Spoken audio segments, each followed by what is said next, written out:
All right.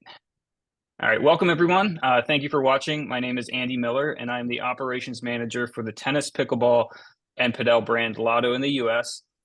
Before I introduce my guest, I would like to thank the PTR Foundation for this opportunity to talk to an amazing woman whose missions align directly with the PTR Foundation and making tennis available to everyone. Please welcome Jessica Weyreuter, founder and executive director at Dream Court. Welcome, Jessica. Hi, thank you so much for having me. Would you mind taking a moment to just tell us a little bit about Dream Court for the viewers?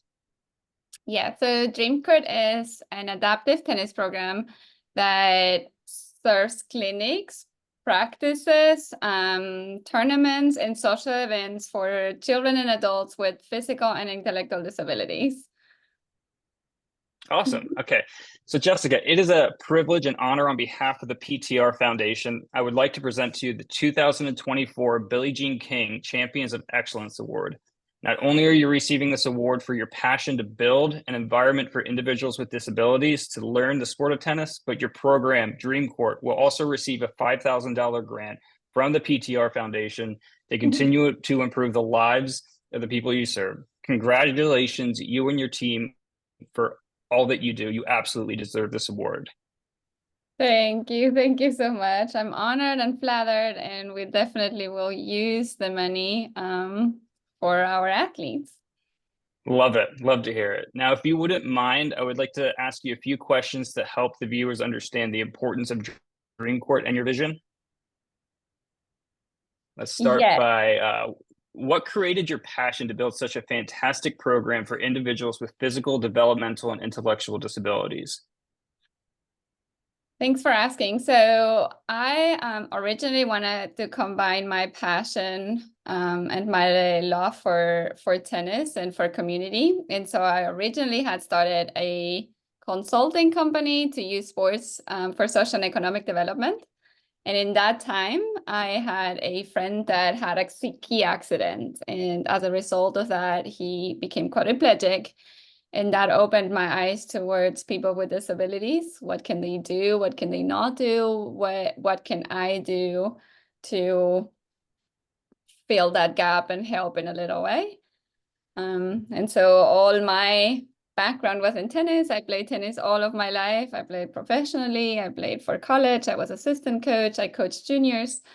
And so I started to research what is there for tennis with disabilities. And that's how Dream Court was born, 11 years already. And thanks to many mentors and people that had done it before, I was able to copy what I thought was good and what would work well for us. And that's how it was born. Wow, you really found a silver lining in like a tragic incident. That's incredible. Yes, in a way, yes. Wow. Okay, so what advice would you give coaches that may not have the tools or resources to provide accessibilities for individuals with disabilities? Yeah, I would encourage them and suggest them to start where they're at with what they have. If they have tennis balls, if they have an extra racket, just to start with that. I would also suggest to look beyond what is a physical disability or a mental difference and see people with feelings and emotions and pretty amazing stories to tell us. So yeah, just start one-on-one, and if the place is not wheelchair accessible, maybe find a way to go around that.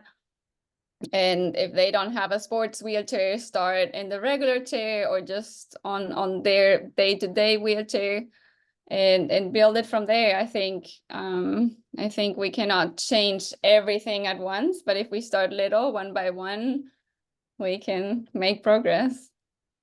Absolutely. Yeah. Keeping inclusivity as like a priority is a great place to start. Yes, definitely. Okay. So what barriers do you currently face, if any, that you feel that could use some attention from the community to help promote inclusivity? Yeah, so there are definitely many aspects, but one of the inclusion programs that I currently face in the city where I live is that we host a big wheelchair tennis tournament. and it would be very helpful to have hotels that give us a price discount for a group coming. And we currently don't have any hotel that has enough rooms for accessibility to give us a discount. So that's one of the difficulties that we currently face, but of course there are others. But for inclusivity in general, I encourage the different facilities and programs to make the volunteers really a part of the program, so that the athletes and the parents of the athletes feel not only included, but also belong to a certain place. Yes. Yep. No, I agree that would be a huge aspect to it. Yeah. And then finally, where do you see your program's outreach within the next 1 to 2 years? I know you're in Alabama right now, correct? Yes, Do you yes. see going out to, out of the state or anything like that? Great question. So when we started the program, we started with 5 athletes. Over the 10 years now, we have served over 500. And so I used to think that I would like to go to other states and maybe even other countries, but I found out that there are other states where they're doing an amazing job. There is Jim Ham in Atlanta with Special Pops, and Lou Welch in North Carolina, South Carolina, or one of those. But so there are programs around the country that are doing phenomenal jobs already. So I'm focusing to provide the best program, the best quality we can here in Montgomery, and we are branching out to other cities within Alabama. So we are now in Auburn, in Huntsville, in Daphne, and we're getting to 2 more, hopefully. But the real goal is for everybody to feel the belonging, love the game of tennis, and make progress within the program. Awesome. Yeah, that I would be interested to see if there's like any collaboration in the future between any of those other programs in other states. That'd be fun. Yes, there definitely is already, and we have been copying from each other what works and what not. We have made a lot of progress in the recent years. For example, they have started with a unified league, which we have now started to do too. And another cool thing that I really feel proud of, or I'm very excited about, is some of our athletes that have been with intellectual disabilities or physical disabilities that have been playing with us a longer time now are now starting to be coaches for our younger or more beginner ones. So I think that's really cool.